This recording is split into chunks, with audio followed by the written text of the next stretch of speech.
특별히 이번 주는 고난주간인데요. 한 주 동안 아침에 아침에 금식하면 좋겠다 싶고요. 우리가 그 금식하면서 고난에 깊이 있게 동참하기는 쉽지 않지만 그래도 한번 우리 주님을 깊이 묵상하는 시간을 가지면 좋겠다, 그런 생각이 들고, 또 나는 아무래도 이렇게 노동을 좀 해야 되는데 밥 먹고는 죽을 것 같다, 그런 분들은 드시기를 바랍니다. 그분들은 드시고, 아침 식사를 안 하셔도 하루를 지내는데 별 어려움이 없다, 혹시 살 빼기 위해서 아침 금식하거나 이러지 말고 주님 묵상하면서 이렇게 금식하는 한 주간이 되었으면 좋겠고, 특별히 이제 우리가 새벽만 하면 새벽에만 우리 집중하면 좋겠는데 저녁 기도회도 있어서 아침 저녁 둘 중에 하나는 이번 주에 꼭 참석해서 함께 주님의 은혜 속에 들어가면 좋겠다, 그런 생각이 듭니다. 기도하는 일에 좀 깨어있기를 바랍니다. 우리 함께 따라서 하겠습니다. 가장 기뻐할 일, 가장 기뻐할 일. 기뻐할 일들이 굉장히 많은데 어떤 것들이 가장 기뻐할 일인지 한번 우리가 좀 생각해 보면서 인도 받아갔으면 좋겠다, 그런 생각이 듭니다. 혹시 국가가 어려울 때 우리는 누구를 보고 있는가? 참 이 질문 던지면서 요즘의 상황들을 좀 살펴볼 때에 참 많이 묵상하고 생각해 봐야 될 부분들이 있다는 거죠. 북핵 문제 나오면서 우리나라가 미국에서 어떤 결정을 해야 될지, 중국에서 어떤 결정을 해야 될지, 참 이런 것들을 눈치 보는 모습들을 보면서 굉장히 마음이 안타깝기도 하고, 이 상황을 어차피 하나님께서 해결하시고 하나님께서 인도해 가시는데 하나님을 바라볼 수 있는 눈을 가지면 좋겠다, 그런 생각이 들고, 세계 역사 어느 나라든지 1000년 역사 이상은 있지 않고 어느 나라든지 100년 문화가 더 이상 지속되지 않는 것이라면 분명히 모든 것들도 하나님의 주권 안에 있다는 것을 꼭 기억했으면 좋겠다, 그런 생각이 듭니다. 가정이 어려울 때 우리는 누구를 보고 있나, 누구를 보고 있나, 누구를 바라봐야 되나. 우리가 이런저런 상황 속에 어려움들이 다 있었고 아니면 있고 또 있을 것이고, 그럴 때 우리는 그 가정의 어려운 문제를 어떻게 해결하고 인도받아가야 되나 라고 하는 부분도 오늘 우리 말씀 속에서 반드시 답을 얻으면 좋겠다, 그런 생각이 들고요. 공동체가, 특별히 공동체라고 말할 때 우리가 속해 있는 공동체는 아주 다양한 공동체들이 참 많이 있습니다. 그 어려울 때 과연 우리는 누구를 보고 인도받아가야 되나 라고 하는 부분들입니다. 참 어려울 때 국가가 어려울 때, 가정이 어려울 때, 공동체가 어려울 때 우리의 시선이 어느 쪽을 향해야 될 거냐라고 하는 부분들은 굉장히 중요한 거라고 생각을 합니다. 그래서 저는 계속해서 이 자녀들을 보면서 자녀들은 항상 부모님이 시선을 어디에다 두는지 이거에서 관심이 매우 많이 있고요. 또 우리가 어떤 공동체에 있어서도 그 리더자가 어디를 바라보고 있는지 이것 또한 굉장히 중요하다는 것이죠. 자, 그런 면에서 오늘 굉장히 가장 먼저 답을 얻고 가야 될 부분들이 있습니다. 그게 오늘 본문 19절에 있는 내용입니다. 한번 우리 같이 한번 17절에 있는 내용을 한번 보겠습니다. 시작. 70인이 기뻐하며 돌아와 이르되 주여 주의 이름이면 귀신들도 우리에게 항복하더이다. 좀 이렇게 그냥 맥없이 읽으면 안 된다고 생각해요. 이 본문이 어느 정도의 폭발력이 있는지 아마 나중에 내용을 보면 다 알겠는데, 다시 한번 읽겠습니다. 시작. 70인이 기뻐하며 돌아와 이르되 주여 주의 이름이면 귀신들도 우리에게 항복하더이다. 아멘. 누구의 이름이면? 주의 이름이면. 주의 이름이 이렇게 놀랍다는 사실을 우리가 알고 있나요? 꼭 알고 있기를 바랍니다. 할렐루야. 저는 말씀 이렇게 준비하면서 주의 이름이면 귀신들도 우리에게 항복하더이다. 주의 이름이면 귀신들도 우리에게 항복하더이다. 자, 누구에게 항복한다고요? 아니, 잘 들어야지. 누구에게 항복한다고요? 아니, 본문에 그대로 적었는데 누구에게 항복한다고요? 우리에게. 우리에게가 누구예요? 70인들 얘기 아니에요. 그러니까 주의 이름을 선포했는데 귀신은 우리에게 항복한다, 그 말이거든요. 어떻게 생각하세요? 주님에게 항복한다는 말은 당연한 거지만 그게 주의 이름을 선포하는 자들에게 귀신이 항복한다는 말의 의미를 이해해야 된다는 거예요. 이게 갑자기 이 활자가 튀어나오는데 주의 이름이면 귀신들도 우리에게 항복한다. 이게 일반적으로 들려지지 않는다는 거죠. 그리고 또 이것을 우리가 일반적으로 그냥 오늘 그래 오늘 설교가 그렇지 17절에 그렇고 또 그렇게 나가겠구나 이런 게 아니고 주의 이름의 능력이 우리 안에서 회복되어지고 우리가 그렇게 선포되어지고 그런 결과가 옳다는 확신까지 가질 때에 결국 이 말씀의 능력이, 이 주님의 능력이 우리 삶 속에 나타나는 거 아니냐는 거죠. 주님이 제사들을 파송하고 파송한 제자들이 주님 앞에 와서 고백하거든요. 그 고백하는 내용 중에 놀라운 일이 벌어진 거죠. 주님, 주의 이름이면 귀신들이 우리에게 항복하는 걸 우리가 보고 왔습니다. 이런 거거든요. 그러니까 다시 말하면 귀신들이 사람에게서 떠나가는 것을 목격했다는 거거든요. 이게 70인들이 경험했던 거거든요. 주님의 이름 앞에 주님의 이름을 선포했는데 우리 앞에 굴복하는 귀신들을 보게 되었다는 거죠. 놀랍지 않아요? 할렐루야. 귀신들에게 붙잡혀 있는 사람들이 주의 이름을 선포하니까 그 사람이 회복되기 시작하는 거예요. 할렐루야. 그러니까 귀신이 떠나가니까 이 사람이 영적으로 회복되는 거죠. 회복되는 거죠. 놀라운 사건이죠. 어떻게 이런 일이 일어날 수 있을까? 또 좀 보니까 귀신들이 주님의 이름을 선포하니까 묶임을 당하는 거죠. 우리말로 말하면 힘을 쓰지 못하는 거죠. 그러니까 당연히 그 사람이 회복되어지니까 구원의 역사가 일어나게 되는 것을 보게 된다는 거죠. 자, 우리 안에 뭐가 있어요? 죄성이 있어요, 없어요? 생각을 가지고 습관을 가지고 계속해서 죄성이 계속해서 우리 안에 살아나게 되는 걸 보게 됩니다. 이게요, 저희 같은 사람은 이게 어떤 그 기준점이 무너지면 굉장히 힘들어해요. 그래서 우리는요, 이 보복 운전할 수 있는 가능성이 매우 많아요. 저놈 저 버르장머리 없는 놈이 저기 지금 어디 쑥 들어와가지고 막 속에서 막 이게 막 올라갔다 내리겠다. 몇 번 그러죠. 그러다가 옆에 누가 있으면 말은 않지만 속에서 막 그러죠. 주님, 용서하여 주옵소서.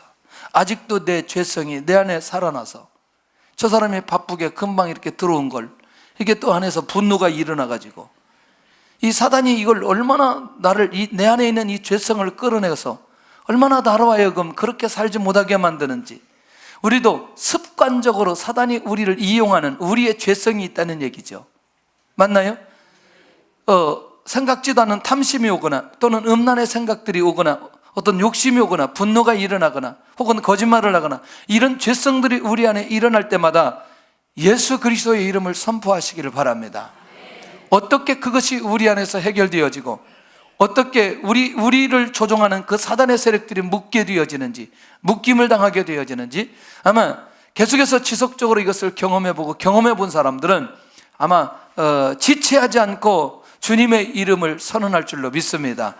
그래서 우리는 실제로 오늘 그 70인들이 이것을 경험한 게 아니고 우리도 이 땅에 살면서 그런 경험들을 많이 할 수 있어야 된다는 거죠. 여러분들 어떤 생각이 드나요? 자, 우리가 자녀들을 놓고 기도하는데 그 자녀들이 하나님의 뜻대로 살아가지 않아요. 하나님과 관계없이 살아가고 이게 방문 잠궈놓고 이상한 거나 쳐다보고 이럴 때에 결국은 우리가 사람의 힘으로 할 수 없을 때 이미 그가 어떤 힘에 의해서 움직여졌을 때에 우리가 선언할 수 있는 건 주의 이름을 선언할 수 있는 특권을 우리에게 주셨다 이 말입니다. 그러니까 결국 이것이 70인들에게만 주어진 게 아니고 저와 여러분들에게 주어졌다는 사실을 기억하면서 우리도 충분히 이 시대에 이것을 경험하면서 살아가야 된다는 겁니다. 자, 그래서 결국에는 70인들이 주님의 이름 앞에 귀신들도 항복하는 것을 확인하게 되고, 그러면서 복음의 능력을 확인하고 돌아와 주님 앞에 보고합니다. 저희들은 사역 잘했어요. 그리고 많은 영혼들이 회복되어지고, 또 그리고 하나님의 뜻이 귀하게 이루어진 것을 보게 된다는 거죠. 자, 그런데요, 주님이 도대체 어떤 분이기에, 주님의 사역 속에서 어떤 일이 일어났고, 그 다음에 사도들의 사역은 어떻게 증거가 일어났고, 그리고 오늘 그 주님에 대해서 우리는 어떤 마음을 가져야 되는지, 우리가 주님께서 치유한 사건들을 몇 가지를 살펴보니까 가버나움 회당에서 일어났던 치유의 역사가 있습니다. 주님께서 회당에서 사역을 하는데 더러운 귀신들 사람이 계속해서 소리를 지릅니다. 그때 예수님이 뭐라고 말씀하시느냐? 잠잠하고 그 사람에게서 나오라. 이게 끝이었어요. 따라서 합시다. 잠잠하고 그 사람에게서 나오라. 이렇게 선을 하니까 이 더러운 귀신이 그 사람에게 경련을 일으키고 큰 소리를 지르며 나오게 되어집니다. 뭐 다른 얘기가 필요가 없죠. 예, 주님 자신이 주님의 능력으로 선포했기 때문에. 조금 더 가볼까요? 혹시 여러분들 누가복음 8장에 거라사인의 군대 귀신 들린 자 우리 얘기 들어보셨죠? 오래 입지 않고 오래 옷을 입지 않고, 그 다음에 집에 거하지도 않고 무덤에 거한 사람.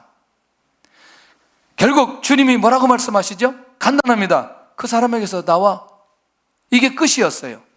그리고 이 귀신은 어디에 들어가느냐? 돼지떼에게로 들어가고, 이 돼지떼는 호수로 내려가서 결국 돼지떼 전체가 몰사하게 되어지는 걸 보게 됩니다. 자, 이거는 성경에 기록되어졌어요. 주님이 사역하셨어요. 놀라우게도 주님이 하셨던 그 놀라운 사역들을 누구에게도 주셨느냐? 70인에게도 주셨고, 제자들에게도 주셨고, 사도들에게 주셨고, 우리에게도 주셨다. 계속되어지는 사역 속에 또 한 가지 보니까, 안식일에서 회당에서 가르치실 때 일어났던 치유의 사건인데, 여기 보면은 18회 동안이나 귀신 들려 앓으며 꼬부라져 조금도 펴지 못한 사람이었습니다. 주님이 이렇게 말씀하십니다. 여자여, 내가 내 병에서 놓였다 하고 안수해 주십니다. 우리 누가복음 13장에 넘기면 바로 나옵니다. 13장 10절 한번 보세요. 10절. 누가복음 13장 10절. 자, 주목해야 될 단어가 있습니다. 시작. 예수께서 안식일에 한 회당에서 가르치실 때에 18회 동안이나 귀신 들려 앓으며 꼬부라져 조금도 펴지 못하는 한 여자가 있더라. 18회 동안이나 무엇에 들려? 귀신 들려. 무엇에 들려?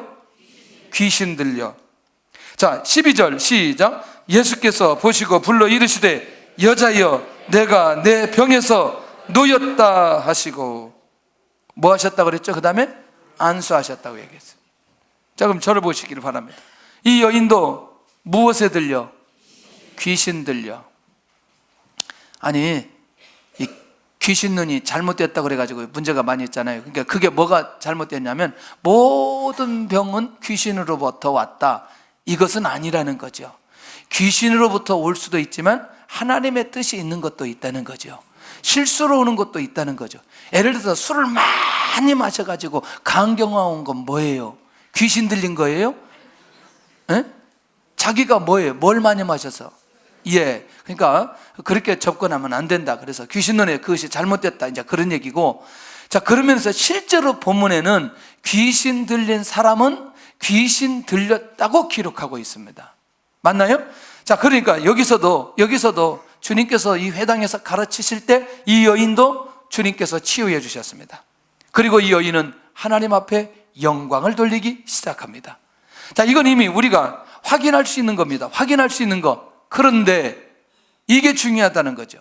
사도들이 사역을 할 때에 나타난 주님의 능력, 주님의 이름이 어느 정도 권세가 있었고 어느 정도로 응답으로 나타나는지 기억하시죠? 사도행전 3장에 보면 예루살렘 성전 입구에 성전 미문에 안진뱅이 기억하실 거예요. 이 안진뱅이는 나면서 한 번도 걸어보지 못했던 안진뱅이.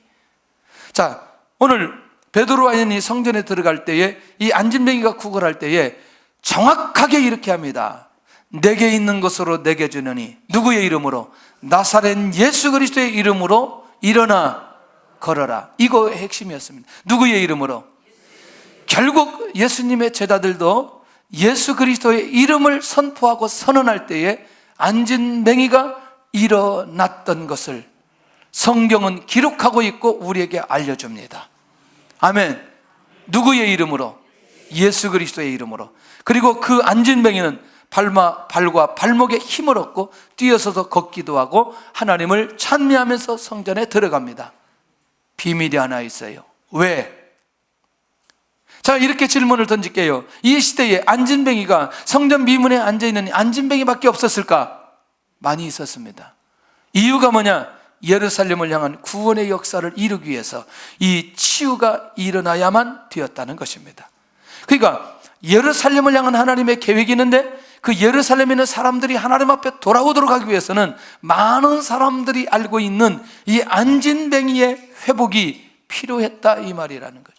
조금 더 가면서 우리가 정리해 볼 필요가 있어요. 루다에 일어난 치유의 사건인데, 이 루다에 애니아라는 여인이 있는데 중풍병으로 8년 동안 누워 있었어요. 몇 년? 8년. 아까도 18년.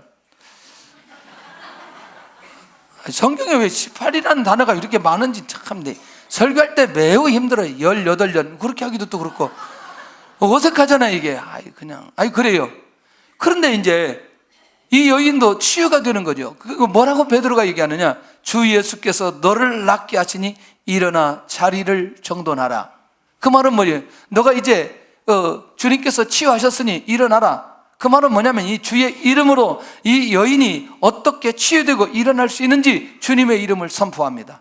근데 이때 이 여인이 치유되고 앉아서 이제 일어났는데 여기서 끝나지 않고 이 지역에 룻다와 사론에 사는 자들이 다 그를 보고 죽게 돌아오더라.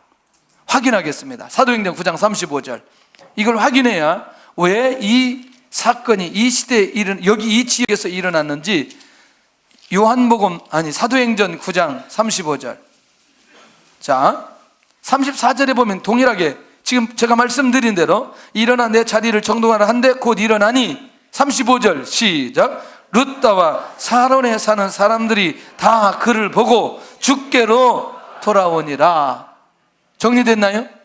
그러니까 반드시 치유와 구원의 역사는 같이 가나요?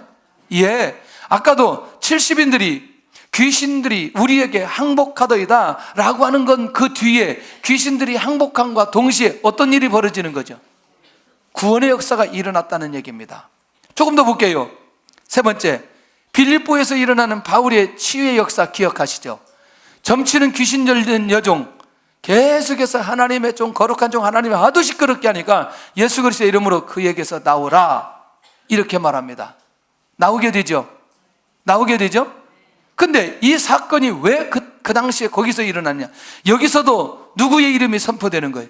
예수 그리스도의 이름이 선포되어짐과 동시에 점치는 귀신 들린 여종, 그 안에 있는 귀신이 떠나가게 됩니다. 아멘. 근데 여기가 중요한 게 뭐냐면 빌립보 지역에 구원의 역사를 위한 치유의 증거가 오늘 사도행전 16장에 일어납니다.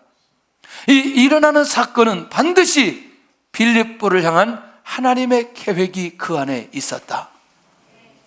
다시 정리하면 치유와 구원의 역사, 치유와 복음화는 반드시 연결된다는 것입니다. 제가 종종 가끔가다 그런 얘기 했습니다. 제가 축구를 하도 좋아하다가 축구하다가 인대가 나갔어요. 나갔는데 인대가 바로 나갔을 때에 병원에 가서 그 CT 촬영을 했더니 의사가 하는 얘기가 뭐라고 얘기하냐면 이거는 지금 우리의 기술로 이을 수가 없대요. 그냥 그대로 살아야 된다는 거예요. 그러기엔 너무나 힘들어요. 그래서 내가 다리가 좀 아프다고 그랬더니 어느 우리 집사님이 뭘 잡았냐면 벌을 잡아와가지고 벌을 이렇게 벌침을 맞으면 괜찮다고 그래가지고 벌침을 맞았어요. 벌침을 맞았는데 다리가 부어가지고 다닐 수가 없어요. 이 침을 맞았는데 이게 그것도 잊어버릴 만하면 또 벌 가가지고 벌침 만들게 한다고 멀쩡한 다리를 계속 벌침을. 근데 그랬더니 중국에 갔더니 또 누가 쑥뜸을 뜨면 괜찮다 그래가지고 뜸을 또 여기다 다리다 또 놨어요. 쓱 뜸을 놨는데 이게 또 오래 하면 좋다고 끝까지 인내했더니 나중에 이게 타가지고 살이 타라가지고 나중에 이제 이게 물이 잡혔는데 여름이라 이게 이제 이게 문제가 된 거예요. 막 이제 여름 동안에 이제 고름이 생기고 이제 이게 속에 아픈 것보다 겉에 아픈 게 더 심해가지고 이제 막 옷만 벗으면 뭐가 막 흘러가지고 죽겠는 거죠. 다리를 잡고 기도하는, 하나님, 주님의 이름으로 이 다리가, 어떤 사람은 인대가 붙는다고 하는데 아무리 기도를 해도 인대가 안 붙어요. 그 이제 한국에 나와가지고 CT 촬영해보니 그때는 이제 몇 년이 지났기 때문에 기술이 좀 발달되었어요. 그분이 의사가 딱 보시더니 이거는 끊어졌기 때문에 수술을 해야 된다는 거예요. 그래서 그 다음날 수술해가지고 간단히 이었어요. 그리고 그 다음 주에 가서 또 축구해가지고 한 골 넣었어요. 자, 지금 무슨 얘기냐면 이런 얘기예요. 왜 지금 주님의 이름과 주님의 능력이 지금 우리 삶 속에 나타나야 되는데 여전히 우리 안에는 우리가 가지고 있는 질병이 있음에도 불구하고 이것이 해결되지 않고 그대로 가느냐는 거예요. 이것에 대해서 아무도 답을 못하는 거예요. 죄송하지만 여러분들, 이거하고 제 구원의 문제하고는 전혀 상관이 없는 거예요. 아세요? 정리되나요? 다시 고린도전서 11장 쭉 12장 이렇게 가보면 바울이 뭐라고 말하냐면, 나에게 사단의 가시, 육체의 가시, 육체의 질병이 있는데 내가 하나님 앞에 3번 기도했다고 얘기합니다. 뭐 해달라고? 네? 이거 좀 낫게 해달라고. 누구의, 이 사람이 누구의 지금? 아니, 내가 바울인 줄 알다니까 이 사람이 누구의 지금? 아니, 오늘 본문 보려니까 여기 이 사람이 누구냐고. 귀신을 쫓아낸 사람 아니냐고요. 그 바울을 통해서 나타난 능력과 역사들이 자기 질병 하나 치유하지 못할 그런 사람은 아니란 말이죠. 그 말 얘기하는 거죠. 이렇게 귀신도 떠내고 다른 사람들 다 치유했던 그가 하나님 앞에 3번 기도했는데 주님이 뭐라고 하신 줄 아세요? 내 은혜가 내게 족하도다. 오래간만에 성가대가 그냥 스트레스를 확 풀리게 해줘요. 근데 그런 걸 다 기억하고 어려운 건데, 내 은혜가 내게 족하도다. 그때 사도 바울이 뭐라고 말하냐면, 나의 약할 그때가 곧 강함이니라. 그러면서 그 고백을 하면서 그가 평생토록 그것을 안고 갑니다. 사도 바울에게 치유가 됐다 할지라도 구원의 문제만큼은 문제가 없어요. 다시 여러분들, 우리의 시선이 굉장히 중요하다는 얘기입니다. 그게 뭐냐면, 이런 주님의 이름과 주님의 능력이 이 악한 귀신들이 묶이게 되어지고 역사가 일어나는데, 왜 그런 우리의 제한적인 우리 안에서 일어나는 것들이 잘 응답되지 않은 것에 대해서 여러분들 눈이 열려지고 자유함이 있기를 바랍니다. 반드시 그 안에 회복도 일어납니다. 그러나 회복이 일어나지 않는 그 부분에 대해서 고민하지 말고, 바로 그것은 결국 영혼 구원과 전혀 상관이 없는 부분이기 때문에 우리가 그 안에서도 하나님의 은혜를 깨닫고 하나님의 인도 받아갈 수 있는 그런 믿음에까지 성장할 수 있어야 된다는 거죠. 할렐루야. 혹시 그렇다 쳐서 나에게 있는 이 질병 해결되지 않은 것 때문에 매우 힘들어하지 않기를 바랍니다. 그러나 그것이 꼭 그 사람에게 일어나야 될 증거라면 반드시 주의 역사가 일어나게 될 줄로 믿습니다. 할렐루야. 그렇다면 주님은 어떤 분인가 말이죠. 주님은 어떤 분인가? 제가 꼭이라고는 얘기 안 했어요. 꼭 치유 안 된다 그런 얘기는 안 했어요. 여러분들 믿음으로 반드시 오늘도 치유될 수 있습니다. 주님의 뜻이면.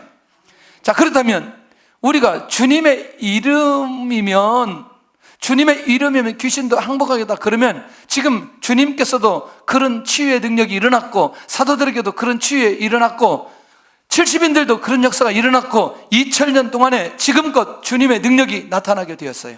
지금도 나타나고 있어요. 주님이 누구이냐는 거죠. 주님이 누구인가? 하나님께서 직접 주님에 대해서 말씀해 주셨는데, 변화산에서 주님 제자들이 보는 앞에서 하나님께서 이렇게 말씀하십니다. 이는 나의 아들 곧 택함을 받은 자니 너희는 그의 말을 들으라. 다시 말하면 예수님은 누구냐? 하나님께서 직접 보내신 하나님의 아들이라는 거죠. 인정하나요?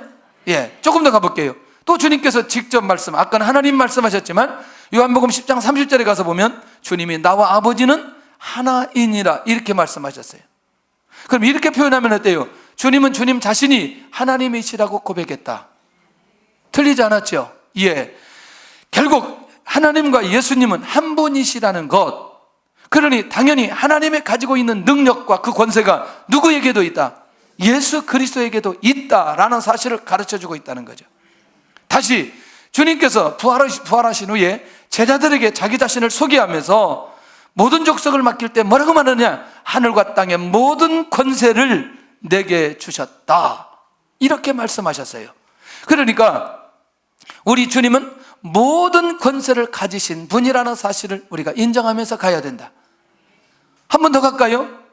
요한복음 11장에 가서 보면 나사로의 죽음의 현장에 가면서 마르다와 마르야와 대화를 나누면서 뭐라고 말씀하시느냐? 나는 부활이요 생명이니 살아서 나를 믿는 자는 영원히 죽지 않는다 선언하십니다.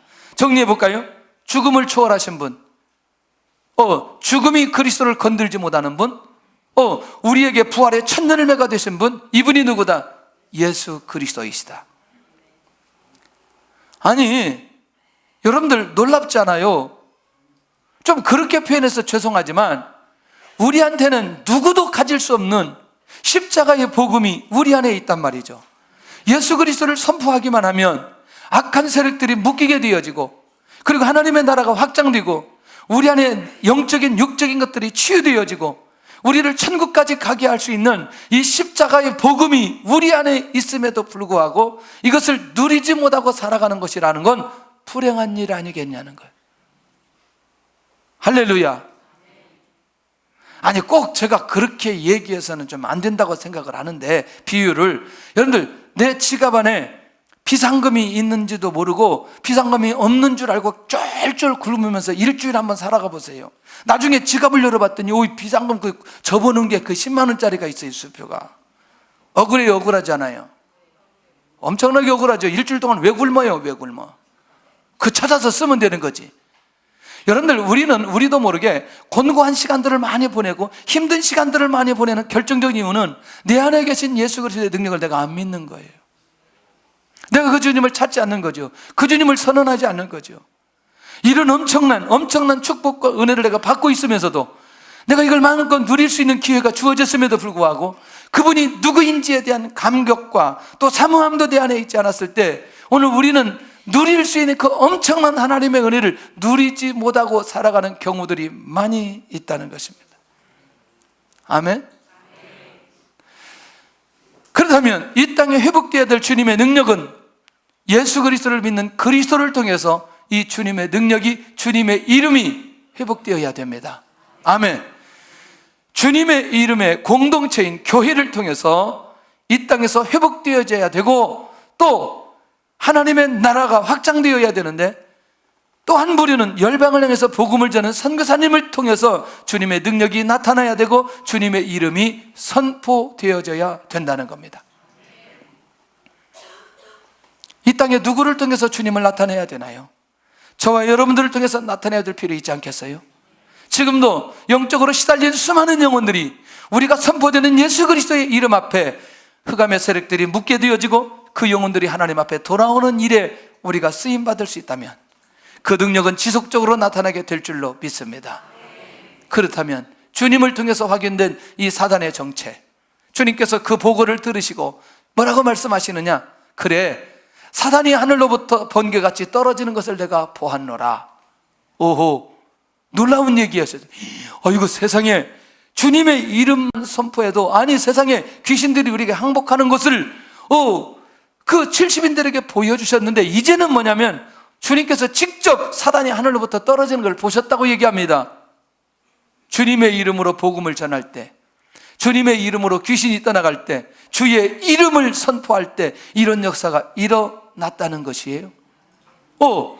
자, 그러면 주님의 권세와 사단의 권세를 비교할 수 있느냐? 비교할 수조차 없다는 거예요. 주님은 사단의 권세를 추락시키는 분이시다. 할렐루야. 두 번째, 사단의 권세가 추락되는 것을 지켜보시는 분이다. 할렐루야.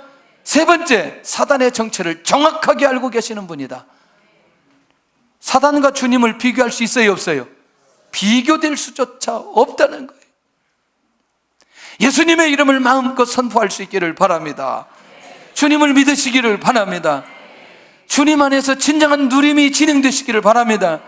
누릴 수 있는 은혜를 주심에도 불구하고, 할렐루야, 만족할 수 있는 기쁨을 누릴 수 있는 기회를 주심에도 불구하고 이 사실을 누리지 못하고 또 은혜 속에 있지 못하는 것 자체가 굉장히 힘든 것 아니겠나. 조금 더 가면서 확인해 볼 필요가 있어요. 사단을 제어하는 권사를 누구에게? 사람에게 위임하시는 분이 누구예요? 주님이십니다. 참 그런 면에서요, 예수님 믿는 것이 얼마나 행복한지. 아니 무슨 이사하는데 날 잡아서 해요. 아무나니나 잡으면 되는 거지. 맞아요? 무슨 결혼식 하는데 날 잡고 해요. 아무나니나 잡으면 되는 거지.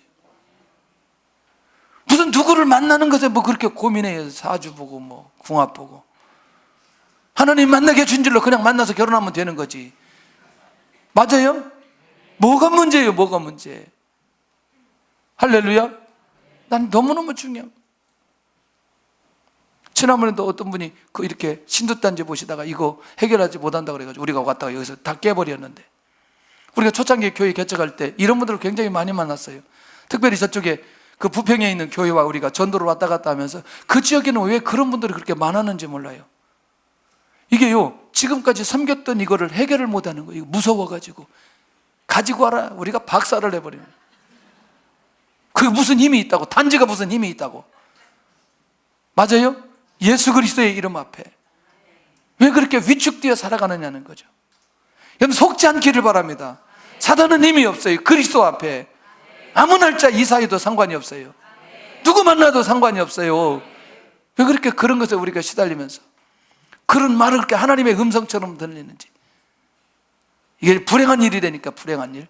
점쟁이한테 찾아가는 사람들이 그리스도인들이 50% 정도 된다고 생각한다면 끔찍한 일 아니에요 이게 지금.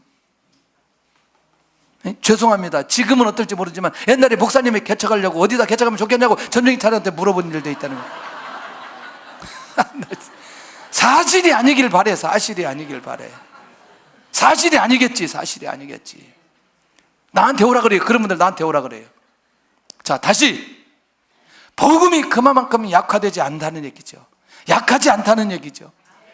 최소한도 내가 믿는 예수 그리스도 그런 분이 아니라는 걸 우리가 확실하게 가야 된다는 거 아니겠냐. 할렐루야.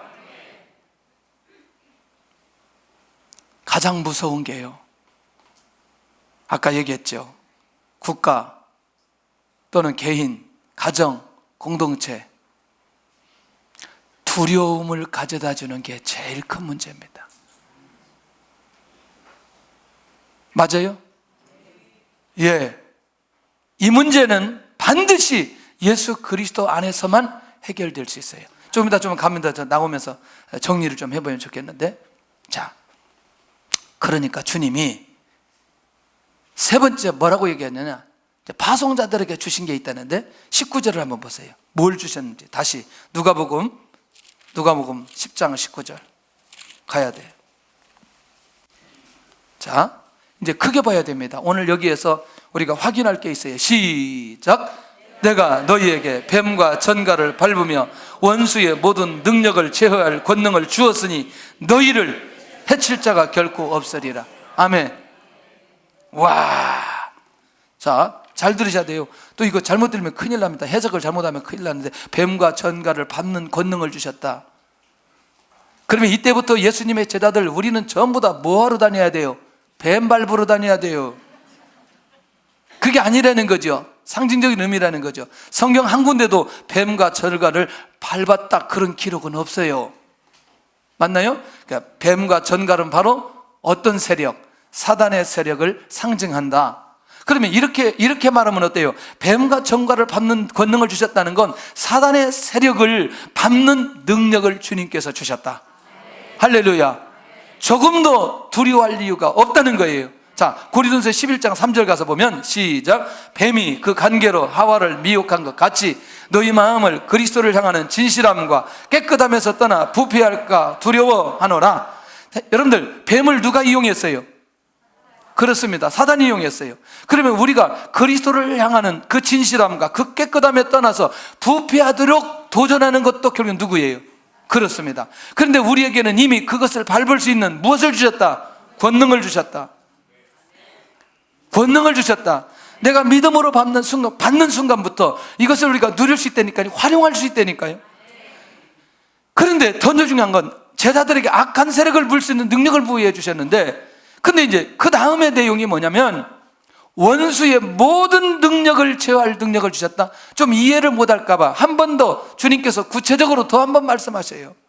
뱀과 정갈 얘기하다가 원수 얘기합니다. 그럼 우리가 원수가 누구인지 알아야 되지 않겠어요? 하늘에 있는 악의 영들이 원수라고 에베소서 6장 12절에 말씀하고 있습니다. 기억하시죠? 에베소서 강의할 때. 근데 그때 이 악한 영이 통치자들과 권세들과 어둠의 주관자들을 이용해서 그리스도인들을 공격한다. 맞나요? 예. 그러면 원수가 누구인지를 분명하게 기억하면 원수의 모든 능력을 제어한 능력이 왜 필요한지를 알 수 있다는 거죠. 원수를 이길 수 있는 능력을 누구에게 주셨느냐? 그리스도인들에게 주셨는데 그 사람들에게 뭐냐? 그래서 주 안에서 그 힘의 능력으로 뭐 해지라? 강건해지라. 반드시 누구 안에서? 예수 그리스도 안에서. 그 다음에 두 번째, 누구의 능력으로? 그 힘의 능력으로, 주님의 힘의 능력으로. 내가 강건해지면 모든 원수의 능력을 제어할 수 있는 역사들이 계속해서 일어날 수 있다. 내가 예수 그리스도 안에 있으면, 내가 그리스도의 능력이 나를 통해 나타나면 원수가 아무리 공격해도, 하늘의 악한 영들이 아무리 공격해도 우리를 절대로 이길 수 없다는 것이죠. 할렐루야. 그러니까 성도의 궁극적 승리를 언제든지 약속하고 가고 있다는 거죠. 그럼 이렇게 설명할게요. 자, 우리가 죄 짓나요? 죄 짓죠. 어제도 넘어질 수 있나요? 넘어져요. 오늘도 넘어지나요? 우리가 실패하지 않는 건 다시 회개의 자리로 갈 수 있다는 것이죠. 할렐루야. 내가 회개의 자리 갔다는 건 이미 그 사람이 주 안에 있다는 거예요. 그게 죄인 줄로 깨닫고 그 내가 버려야 된다고 생각하고 하나님 앞에 회개하고 돌아오는 순간에 우리는 사단의 영역에서 벗어나기 시작하면서 우리를 유혹했던 사단의 세력들을 완전히 밟게 되어진다는 얘기죠. 정리됐나요? 그러니까 궁극적 승리를 우리는 가지고 가는데, 그러기 위해서 우리가 지난번에 6장에 에베소서 6장에 능히 악한 세력들을 능히 대적하기 위해서 무엇을? 하나님의 전신갑주를 입으라고 말씀하고 있다는 거죠. 자, 그 이제 다 설명하기는 그렇고, 그래서 이미 뭐냐면 이미 주셨던 능력을 확인하고 뭐 해라? 사용해라. 이미 이 능력을 우리에게 주셨다는 거죠. 사단의 능력을 제어할 권능을 주님께서 오늘 이 70인들에게, 저와 여러분들에게 주셨던 것에 대한 감각들이 우리 안에 살아날 필요가 있다. 할렐루야. 얼마나 감사한지. 두려워하지 않기를 바랍니다. 오늘도 풀어가야 될 내용들, 할렐루야, 기도 응답받아야 될 내용들, 여러 가지 이런저런 사건들 조금 더 고민하지 마세요. 원수의 승리를 절대로 우리 주님은 허락하지 않으신다는 거예요. 원수의 승리를. 자꾸 우리는 승리하게 해주세요, 승리하게 해주세요, 그거를 자꾸 사람과의 관계 속에서 풀어가려고 그래요. 그런 게 아니고, 이 승리라고 하는 것은 반드시 영적 전쟁의 승리를 얘기하고 있는 걸 꼭 기억하셔야 된다는 거죠. 할렐루야. 그것이 꼭 대상이 사람이 되지 않기를 바랍니다. 사람은요, 사랑의 대상이에요. 구원의 대상이에요. 그렇기 때문에 이 부분들을 우리가 초월할 필요가 있다는 거죠. 그런데요, 세 번째, 너희를 해칠 자가 결코 없으리라. 아멘. 영적인 공격 속에서 승리하는 이유, 왜? 주님께서 우리로 하여금 승리케 만들어 주셨기 때문에. 육체의 질병 속에서 승리하는 이유, 주님께서 이 능력을 우리에게 위임해 주셨기 때문에. 경제의 어려운 환경 속에서 승리하는 이유, 우리가 실패할 이유가 없기 때문에. 상처의 아픔 속에서 승리하는 이유, 이미 이 모든 것들을 해결하는 그 능력을 우리에게 주셨기 때문에. 관계의 어려움 속에서 승리하는 이유, 주님께서 약속해 주셨기 때문에 너희를 능히 해칠 자가 없으리라. 믿으시나요?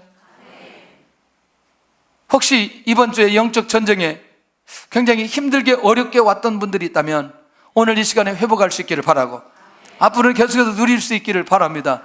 주의 은혜가 있을 것입니다. 승리가 무엇인지 복음 들고 나가는 모든 사람들에게, 예수님의 이름으로 살아가는 모든 사람들에게 이 특권을 주셨다는 사실을 우리가 절대로 잊어서는 안 된다는 거죠. 한번 따라서 합시다. 너희를 해칠 자가 결코 없으리라. 우리가 그 성경에 아주 잘 기록된 사람이 있어요. 스데반이라는 사람이 있는데, 스데반이 이제 복음 증가다 뭘 맞기 시작하죠? 돌 맞기 시작합니다. 근데 스데반이 돌을 맞으면서 굉장히 불안했어요? 두려워했어요? 아니면 너무너무 자유했어요? 얼굴이 빛났나요? 예, 이미 이 친구라고 해서 좀 죄송한데, 이 스데반 집사님은 이미 뭘 초월해버렸어요? 죽음을 초월해버린 거죠. 죽음을 초월해버린 거죠. 이 사람들이 스데반을 죽였기 때문에 스데반에게 관계 속에서 승리했다고 말할 수 있지만 절대로 스데반은 실패하지 않는 사람이었다는 거예요. 실패에 대한 두려움 속에서 벗어날 수 있기를 바랍니다. 제가 가끔가다 그런 얘기하는데, 믿음으로 사는 사람은 믿음으로 되는 일들에만 생각하고 기도하고 나가면 된다. 우리가 실패하고 안 될 것에 대해서 고민하고 그렇게 대책까지 세워야 될 이유는 없다. 시간이 그렇게 없다. 우리는 왜? 믿음을 가진 사람들에게 주시는 그런 놀라운 약속과 은혜이기 때문에. 그럼 이렇게 정리해 볼까요? 가나안 1세대가 항상 그들이 말했던 내용은 어디를 생각했어요? 항상. 그런데 2세대 여호수아를 중심으로 해서 가나안 땅 정복하는 2세대는 한 번도 애굽에 대한 얘기를 성경에 기록한 적이 있어요? 없어요?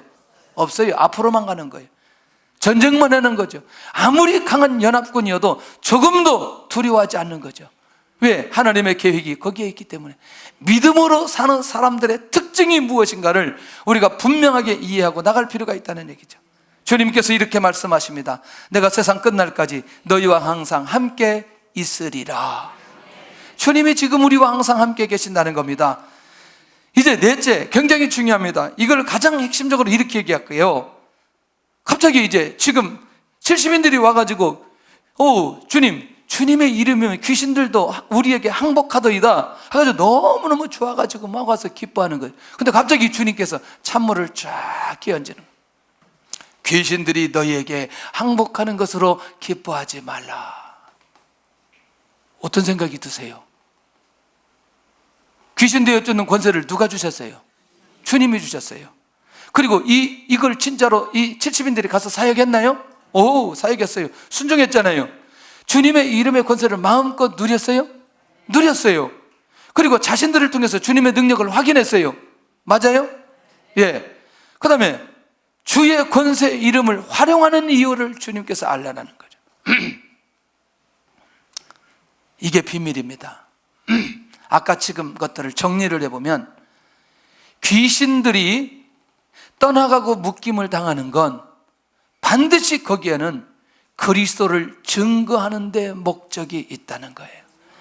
근데 이거 놓치면, 다 듣고 이거 놓치고 졸면 오늘 다 놓친 거예요. 귀신들이 너희에게 항복하는 것으로 기뻐하지 말아라 라고 하는 이 말의 원리를 이해를 해야 지금도 지속적으로 나타나고 여기에 우리가 빠지지 않을 수 있다는 얘기예요. 다시 말하면 귀신을 쫓아내는 게 목적이 있는 게 아니고, 귀신이 나감으로 그 영혼이 무엇받는데? 구원받는데 목적이 있음을 기억하라. 그 말이 이런 거예요. 자, 이해 정리됐나요? 무슨 말인지? 그래서 이 사실을 즐기는 데 있지 않음을 주님이 말씀하고 있다는 거죠.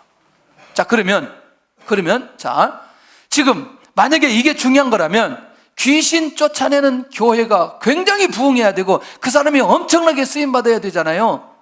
그래요, 안 그래요? 예, 안 그래요. 그런데 왜 그래요? 목적이 다른 데 있으면 안 된다는 거죠. 여러분들, 귀신이 떠나가고 치유받는 것도 반드시 무엇과 연결되어야 된다? 구원과 연결되어야 된다는 이거예요. 근데 그걸로만 즐기고 그걸만 기뻐서 거기에 머물러 있는다면 주님께서 그 능력을 주신 본질적 의미를 이해하지 못하게 된다는 거예요. 맞나요? 예를 들어서 우리가 기도하고 응답받아요. 치유의 역사가 일어나요. 악한 세력들이 묶어져요. 그런데 그것만 가지고 기뻐해서는 안 된다는 것을 우리에게 명확하게 가르쳐주고 있다는 거예요. 이 눈이 열려지는 순간부터 우리가 머물러야 될, 또 우리가 집중해야 될, 우리가 집착해야 될 게 무엇인지를 우리 깊이 있게 깨달아야 된다는 거죠. 주님은 더 가치 있는 기쁨이 있음을 알려준다는 거죠. 축사의 결과에만 머물러 있지 않다는 거. 그러면서 결국 뭐냐면 너희의 이름이 어디에? 하늘에 기록된 것으로 기뻐하라. 그러면 70인들만 얘기하나요? 우리에게도 얘기하죠. 근데 우리에게만 얘기하나요? 결국 그러면 그 사람들이, 자, 이렇게 경종을 이렇게 볼게요. 귀신이 떠나간 그것이 그들에게 더 놀라운 역사일까요? 아니면 귀신이 떠나가고 그들이 예수님의 이름으로 구원받고 천국 가는 게 더 귀한 것일까요? 이것만 발견하면 오늘 정리되는 거죠. 귀신이 떠난 것도 중요하지만 귀신이 떠나고 그들이 구원받고 하나님의 생명책에 그들의 이름이 기록된 그것이 그 어떤 것하고 바꿀 수 없는 기쁨이라고 하는 걸 주님께서 가르쳐주고 있다는 겁니다. 그러니까 어디에 머물러 있잖아요. 귀신이 떠나가고 귀신이 우리 앞에 굴복하는 게 머물러 있잖아요. 예수님의 이름을 선포하고 치유되었어요. 치유된 것에 머물러 있지 않는다는 얘기예요. 내가 기도하고 응답을 받았어요. 할렐루야. 그런데 거기에 머물러 있지 않는다는 얘기예요. 왜? 그보다 더 가치 있는 건 내가 지금 내 영혼이, 내 이름이 저 하늘나라의 생명책에 기록되어 있다. 이 땅에서 최고의 기쁨을 누릴 것을 말씀합니다. 다른 것을 더 기쁘게 생각하지 않도록 주님께서 말씀하시고 자신의 기쁨을 위해서 주님의 권세를 사용하지 말아라. 남용하지 말아라. 우리의 기쁨을 위해서 주님의 권세를 그렇게 사용하지 말아라. 진짜 우리가 기뻐해야 될 것은 내가 천국 시민이라는 그것이 가장 기뻐할 것이라고 하는 걸 주님께서 가르쳐주고 있습니다. 생각이 바뀌어져야 되나요? 생각이 전환되어야 되나요? 예, 이것은 누구도 우리 안에 있는 것을 빼앗아갈 수 없다는 것이죠. 능력을 행하는 목적은 영원히 구원받는 것을 위해서 능력을 행해야 된다는 그것. 가장 기뻐해야 될 일이 무엇인지를 우리가 잊지 않고 하나님의 인도를 받아갔으면 좋겠습니다. 나는 주님의 이름의 능력을 어느 정도 믿고 있는가? 나의 삶 속에 주의 이름의 능력이 나타나고 있는가? 세 번째, 나의 기쁨을 위해서 주님의 능력이 필요한가? 네 번째, 내가 진정 기뻐해야 할 일은 무엇인가? 오늘도 우리 안에 주님, 이제 알았습니다. 내가 기뻐해야 될 일이 무엇인지 이제 알았습니다. 진짜 기뻐하게 하여 주시옵소서.